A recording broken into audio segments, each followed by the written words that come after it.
Olá amigos, tudo bem?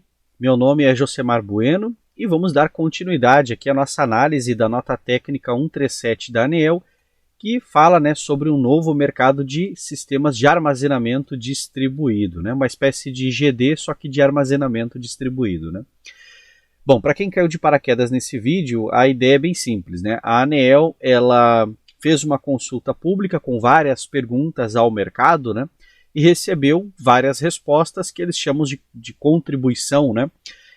Então, nessa nota técnica, reúnem essas contribuições, as respostas das perguntas que a ANEEL fez ao mercado. E no último vídeo, vamos ver onde paramos. Pronto, paramos então aqui. Pergunta 5.2, então, quais as especificações de produtos, como porte e tempo de descarga, são importantes para permitir a inserção de novas tecnologias de armazenamento?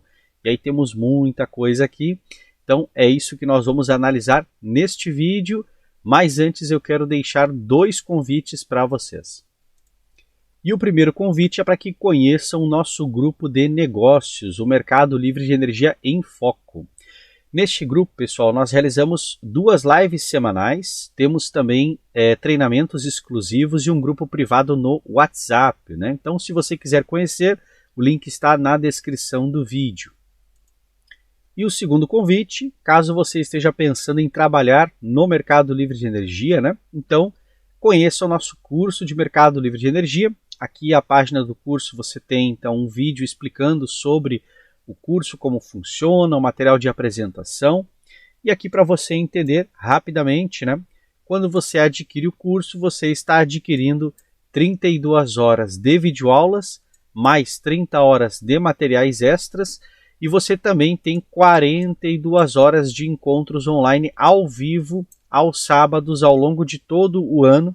Então nós já iniciamos aqui no dia 17 de fevereiro, e vamos até o dia 23 de novembro. Então você comprando o curso hoje, você pode assistir as gravações das lives que já aconteceram aos sábados e participar das outras até o dia 23 de novembro. Lembrando que são sábados alternados, então sábado sim, sábado não. Certo, pessoal? Então os detalhes estão aqui na página do curso. Vamos agora para o nosso conteúdo. Então, pessoal, retomando aqui, então eu vou ler de novo a pergunta para criar o contexto. Quais as especificações de produtos, como porte e tempo de descarga, são importantes para permitir a inserção de novas tecnologias de armazenamento? Assim, na minha opinião, isso aqui é totalmente irrelevante, no sentido de especificar produto.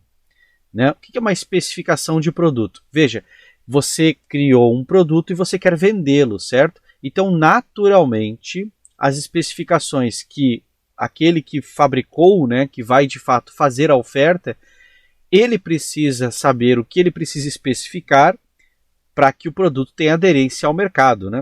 Então, eu acho que eles deveriam ter perguntado algo como quais as especificações técnicas para permitir a conexão na rede elétrica. E aí também não teria muito cabimento, porque basta solicitar, fazer uma consulta de conexão com a distribuidora e ela vai dar parâmetros técnicos normais. Então, frequência nominal 60 Hz, extensão nominal da rede, questões de coordenação e seletividade nos elementos de proteção, ou seja, basicamente não tem muita diferença, Mas tudo bem, então aqui eles querem especificar produtos, Bom, então eles colocaram aqui, foram 83 contribuições, de 22 participantes, e tem muita coisa aqui. Por exemplo, imagina você, você vai ofertar o produto, você vai precisar caracterizar, ou seja, colocar todas essas informações agora disponíveis no mercado, o mercado se importando com isso ou não, olha só. Então aqui ele coloca antecedência da sinalização do despacho, capacidade, no caso capacidade de armazenamento, acho que eles repetiram aqui, Bom, capacidade de armazenamento de energia, ok, Depois aqui ele fala capacidade de energia do banco de baterias, capacidade de rampa, características de sazonalidade. Aí começa uma coisa esquisita, custo. Olha só, custo por célula, custo por quilowatt, custo por quilowatt-hora, Custo por quilowatt-hora ciclo, por ciclo, né? Custo por sistema. Olha, eu acho aqui um pouco exagerado, né? Porque como é que a gente faz o cálculo de custo de um projeto, né? Você cria um indicador global, que é o indicador melhor aceito no mercado, e pronto, né? Por exemplo, você vai comprar um condicionador de ar, né? Famoso ar-condicionado, né? Para refrigerar a sua casa. O que você pergunta? Você pergunta a potência, né? E aí você cria uma relação simples, né? Que mais potência, maior o consumo de energia. E aí a outra pergunta que você faz é a eficiência. Ou seja, você não entra em detalhes técnicos como o custo do metro cúbico do fluido refrigerante que eles utilizam. Ou seja, você não entra em super detalhes ali. Quem está interessado nesses detalhes pode ser um instalador, porque ele pode te recomendar, ele pode falar, olha, tem esses 2 aparelhos aqui, mas na instalação para o seu local eu recomendo este. Então você tem 3, 4 disponíveis aqui, mas eu recomendo este. Por quê? Aí você entra nos detalhes técnicos, mas aí veja, né? O consumidor está sendo orientado por um profissional. Então é uma coisa assim, colocar como obrigação, né, um monte de especificações, eu acho aqui um pouco exagerado, né? Parece, especifica tudo que der e até inventa coisas, né? Por exemplo, aqui, ó, descrição do EMS, ó. Aí eles colocam aqui, ó, Energy Management Systems, né? Então, hardware, software, aplicações, IoT, comunicações disponíveis, entre outros, né? Mas isso aqui é um diferencial de produto, pode ser que nem tenha isso, né? E aí repara o seguinte, tem itens aqui que não são especificações técnicas, é como se fossem upgrades, né? Então, assim, se você ofertar tudo isso aqui, né? Ou seja, você basicamente vai limitar muito. Isso aqui pode não parecer, mas ele limita, né? Ou seja, ele sai do contexto da neutralidade tecnológica. Imagina, eu vou vender um carro, né? No Brasil você tem que vender um carro, mas você tem que especificar tudo isso aqui. Aí você coloca tanta coisa que aí você começa, mas então peraí, então tem veículos que eu não vou poder ofertar, né? Exatamente, essa é a ideia, né? Ou seja, eu estou colocando especificações para evitar equipamentos e dispositivos aqui que não são adequados. Mas não são adequados para quem? Quem é que vai comprar? Quem é que vai utilizar? Quem é o consumidor? Então você está tirando opções do mercado. Então no conceito amplo não tem lógica. Você deixa que todos os equipamentos estejam disponíveis no mercado e coloca critérios de conexão. Ou seja, dá um exemplo com um veículo, né? Eu quero comprar um veículo no Brasil. Eu posso comprar, por exemplo, um veículo, um carro, né? Que não venha instalado cintos de segurança nele. Não posso, né? Porque tem uma lógica, ou seja, o próprio fabricante, na hora de fabricar, ele vai impor isso ali. É um item de segurança, é obrigatório, né? Agora, e se eu quiser andar de motocicleta? Eu estou atrás de um veículo para transportar apenas uma pessoa e é isso. Ou seja, aí na motocicleta não tem essa obrigação do cinto de segurança. Mas reparem, os dois são veículos de transporte para pessoas, né? Então assim, eu quero comprar um veículo automotor para transporte de pessoas. Você só pode ofertar esse tipo de veículo se ele tiver tais itens. Não, né? Ou seja, você tem que deixar o mercado, né, a partir da necessidade, basicamente escolher o que ele precisa e não limitar, né? Então, aqui voltando à pergunta, né, porque lembrando, né, quais especificações de produto, né, são importantes para permitir a inserção. Então, ou seja, se eu não conseguir, né, definir algum desses itens aqui, eu posso acabar criando uma limitação regulatória. Então, determinadas tecnologias não poderiam ser ofertadas, né? Mas por quê? Deixa o mercado decidir, né? Na hora de me conectar com a rede, eu vou olhar as especificações com a rede e vou olhar as especificações do armazenamento. Quem está me vendendo o armazenamento, né? Ou se eu estou fabricando ele, ou se eu estou importando ele, aí eu vou olhar as especificações. E aí eu determino se para o que eu vou fazer faz sentido instalar aquele equipamento ou não, né? Mas tudo bem. Aqui, como são várias especificações, eu vou direto aqui para a próxima, né? A pergunta 33, né? Então, com relação ao questionamento de como os recursos de armazenamento de menor porte poderiam ser agregados para participar do mercado de capacidade ou lastro, né? E eu vou ler direto essa aqui, porque como a anterior, né, basicamente são especificações, até vocês podem olhar, né? O pessoal perguntou que nota técnica é essa, né? É a 137 de 2022, né? Então é só colocar esse nome aqui no Google, né? E você já tem ela ali, só cuida para baixar do site da ANEEL, né? Porque, né, pode vir ali um link desconhecido. Bom, então aqui, entre as contribuições, a primeira aplicação sugere que recursos de armazenamento de menor porte poderiam ser agrupados nos moldes de comercializador varejista. Mas isso aqui é um chute, né? Você está chutando. Não seria o comercializador varejista que deveria olhar para a tecnologia e decidir livremente se ele pode usar isso ou não, né? Ou seja, é uma coisa interessante, impondo, né? Poderia, deveria, sugerimos. Não, deixa o livre mercado, né? Duas contribuições destacam a figura do agregador de cargas, né? Essa figura aqui é interessante, né? Aí eles colocam aqui, e Distribution System Operator, né? Então, para atuarem no mercado de resposta da demanda. O pessoal às vezes não sabe o que é a resposta da demanda, né? É quase como um serviço ancilar, né? Você tem, só que agora a questão é a energia. Então imagina uma situação, deixa eu fazer um desenho aqui, né? Então vamos lá, então eu vou fazer o desenho aqui, olha só. Aqui temos então uma curva. Vamos colocar essa curva aqui em meses, tá? Então, mês. E aqui vamos colocar então a energia, né? Então imagine um sistema fotovoltaico, por exemplo, né? Ao longo do ano, você vai ter um período que ele naturalmente produz mais, um período que ele produz menos e depois ele volta, né? Retoma o ciclo dele. Agora, o que vai acontecer?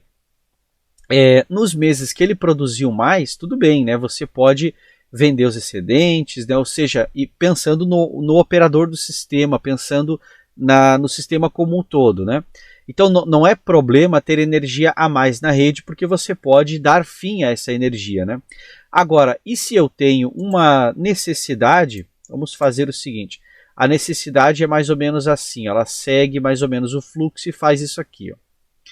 Aí você tem uma região aqui em que você agora não tem a energia, não tem oferta, certo?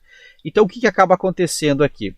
Nesse mercado de resposta da demanda, né, você basicamente garante que existam mecanismos que ao longo do ano eles acompanhem essa oferta. Então a oferta deles está aqui embaixo, né? E aí de repente nota-se que vai precisar de mais oferta, eles acompanham isso no mercado, né? Ou seja, você tem ali mecanismos, né, para poder atender esse fluxo de potência no tempo. Então você garante o fornecimento de energia. Então, poxa, de repente entrou um alto consumo e agora o que eu faço, né? Então você tem mecanismos, né? Vou pegar um exemplo simples, né? Você tem uma região em que rapidamente você tem nuvens chegando e você diminui muito a irradiação solar. E é uma região que usa muito, né, do sistema fotovoltaico. Automaticamente para a produção naquela região como um todo, né? Para, não diminui só, né? E aí você precisa responder essa demanda, porque tem demanda ali. As pessoas estão consumindo energia. E inclusive a demanda até aumenta, porque se escurece muito, a iluminação automática das vias públicas elas podem acender. As pessoas podem querer ligar as lâmpadas dentro de casa ou dentro das empresas, né? Você tem ali uma situação talvez de aumento de consumo, então você precisa responder essa demanda. Como é que você responde isso?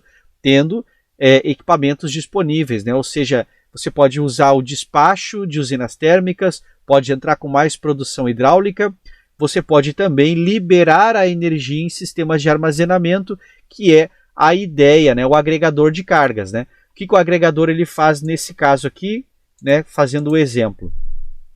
Toda essa diferença, deixa eu colocar outra cor aqui, vamos usar o azul mesmo. Toda essa diferença entre o que era produzido e o que de fato era consumido, né?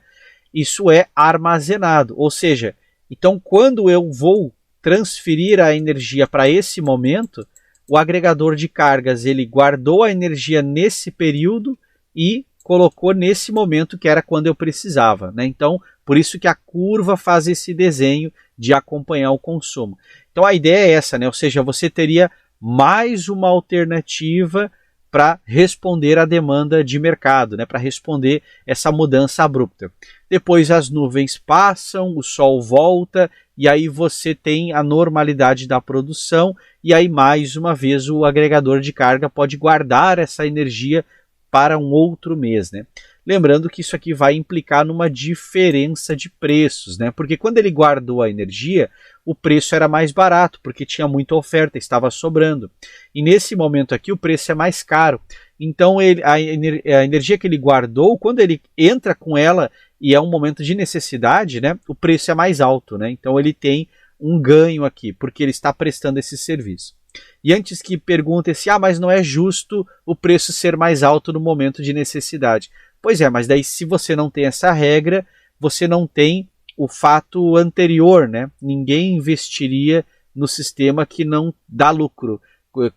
Quem colocaria dinheiro para fazer isso, né? E antes que respondam o governo, não esqueçam que o governo trabalha com os impostos, né? Que é o nosso dinheiro, e eu não tenho interesse em investir em coisas que não dão lucro, coisas que não se pagam, né? Coisas que não têm lógica financeira, né? Então o dinheiro do meu imposto eu não quero nisso. Deixa que o risco de mercado fique com quem sabe trabalhar, né? Então vamos lá. Apagamos aqui. Vamos continuar aqui a leitura. Então aqui os agregadores. Aqui, ó. Os agregadores devem ser autorizados, né? Olha só, autorizados a participar do mercado de capacidade. Sem qualquer, isso aqui é importante, ó, sem qualquer discriminação ou diferenciação. Vamos pintar outra cor aqui para deixar bem claro, né? Para tanto, é necessário definir condições de acesso à rede. Isso é normal, todas as cargas e geradores e qualquer um que conecta à rede, você tem que definir as condições, né? Isso é normal, isso é chover no molhado, né? Então, vamos lá. Para tanto, é necessário definir condições de acesso à rede, de medição, de operação e de faturamento, né? Ora, né, choveu no molhado mais um pouco ainda, né? Estando atento para o risco da regulação induzir a dupla tributação. Aí entra uma coisa importante aqui, né? A dupla tributação. Na realidade, no Brasil, nós temos múltiplas tributações, né? Porque o pessoal esquece como funciona a economia, né? Pensem bem. Você paga imposto sobre o consumo, você paga imposto sobre a sua renda e você paga imposto sobre a contratação de serviços e você paga impostos sobre impostos, que é o exemplo, né, quando você tem um imposto dentro do outro, né, o famoso caso do ICMS e PIS/COFINS, onde você tem aquele cálculo por dentro ali que, né, o pessoal fala que mudou, mas na prática não muda muito, né? Então, o que acaba acontecendo? No Brasil, você multiplica muitas vezes o custo de alguma coisa por causa dessa dupla ou até tripla ou múltipla tributação, né? Então, o livre mercado é mais interessante, né? Ou seja, você deixar o mercado em aberto e você apenas tributar uma etapa seria o correto, né? Mas aí a gente já entra em outra seara aqui, a gente já tem falar de impostos aqui, a gente não vai a lugar algum, né? Bom, aí nós temos então, além disso, a agregação de recursos de armazenamento de menor porte às fontes de geração e aos recursos provenientes de resposta da demanda permitiria a comercialização da flexibilidade de forma conjunta para regiões demandantes, né? Formando assim usinas virtuais. E aí que entra a parte interessante aqui. O que é uma usina virtual, né?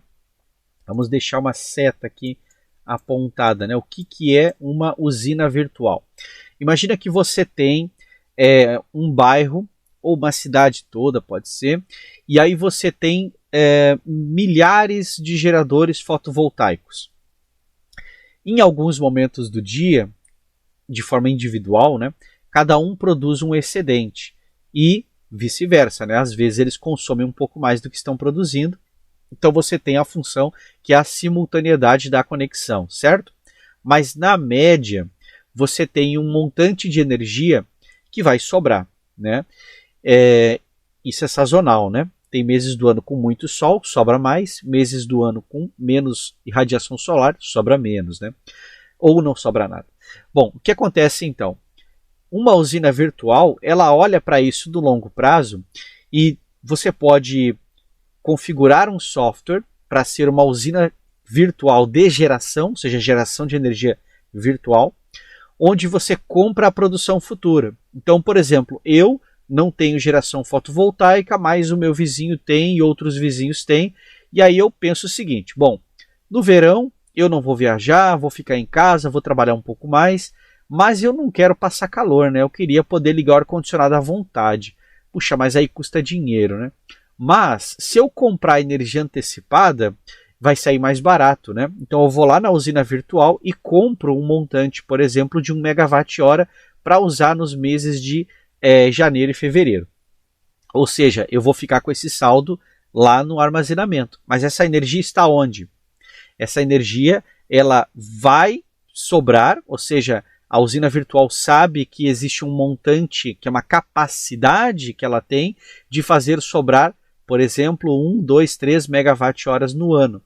Então, como ela sabe que vai sobrar, ela vende esse 1 megawatt-hora para mim. Agora ela não pode vender mais a totalidade, né? Ela pode vender mais 1 ou mais meio megawatt-hora talvez, mas eu já comprei. O que vai acontecer? Ao longo do ano, por exemplo, estamos no mês de junho, né? Então, durante 6 meses, o excedente da energia vai sendo armazenado até bater a capacidade de lastro, né? Que é para poder lastrear o contrato.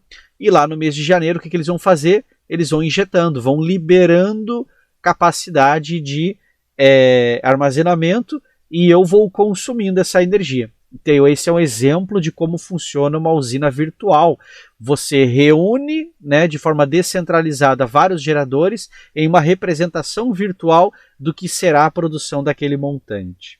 E antes que me perguntem assim, mas aí como, né, que você vai garantir a produção? Mas daí como isso, como aquilo?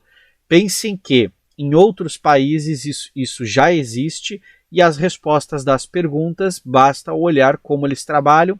Por exemplo, na Grécia já se usa VPP, em alguns estados dos Estados Unidos, né?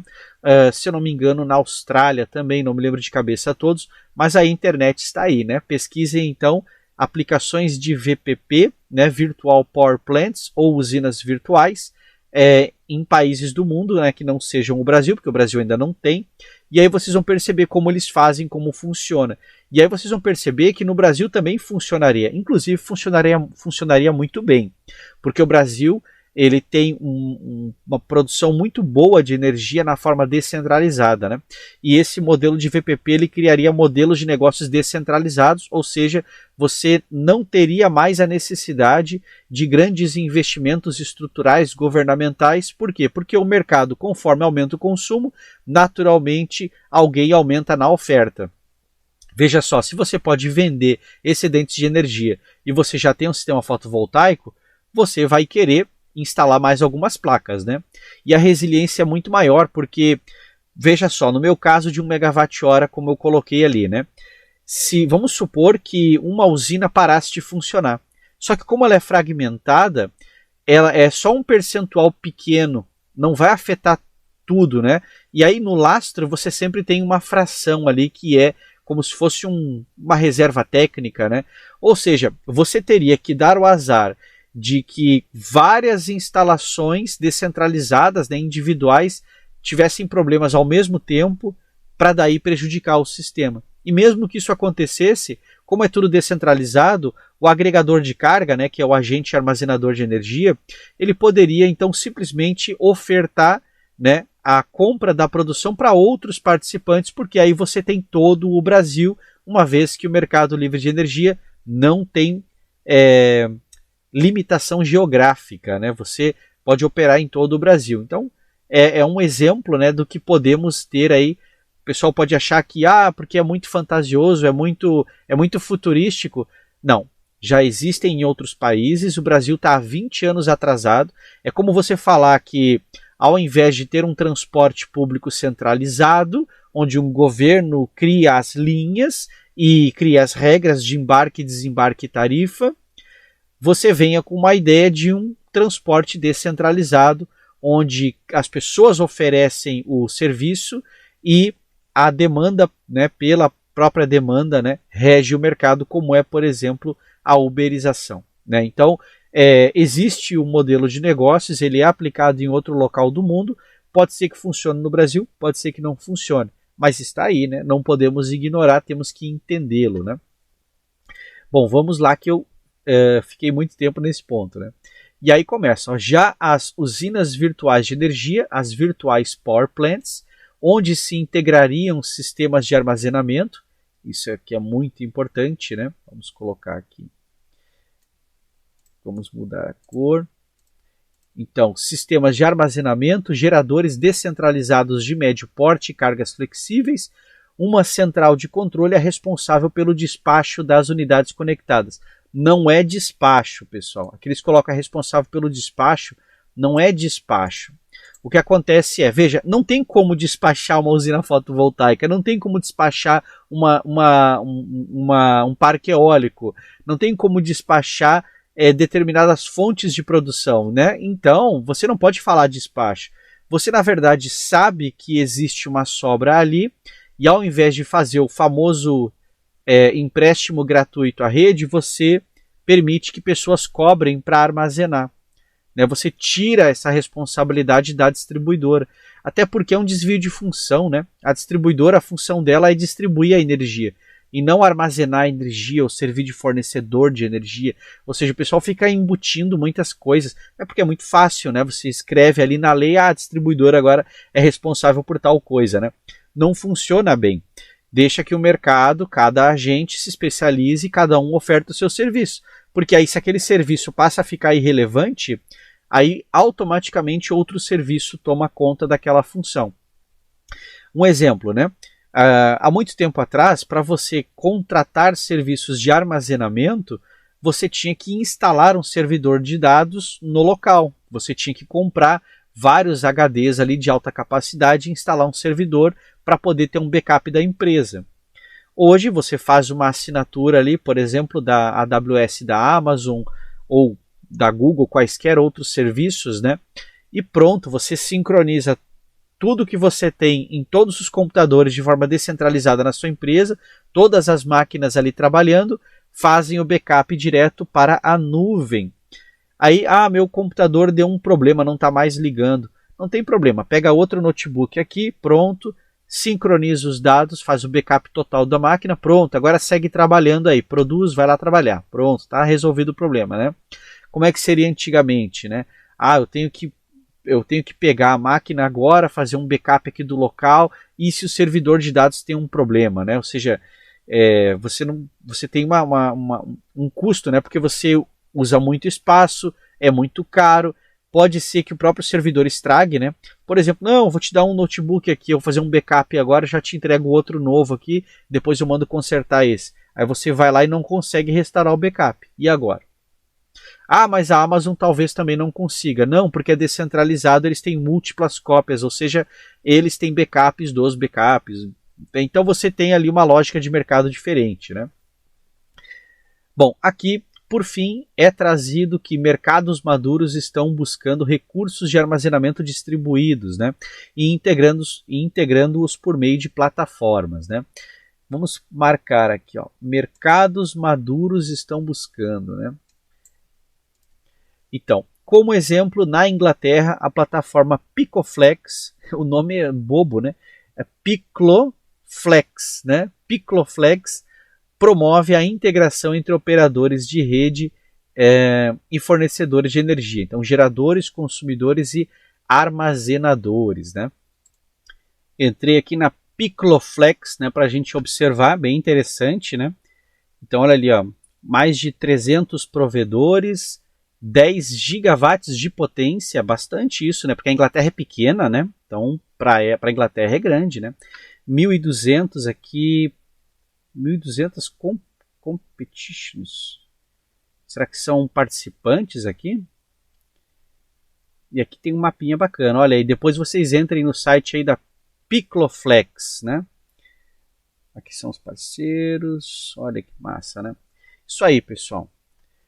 Olha aí, poderíamos ter no Brasil, né? Vamos voltar lá para o documento. Pronto, voltamos aqui. Então, Picloflex, olha aí o nome, né? E aqui embaixo vamos então agora para resposta da demanda, né? Então esse aqui é o tópico número 6. E aí a pergunta que eles colocam aqui.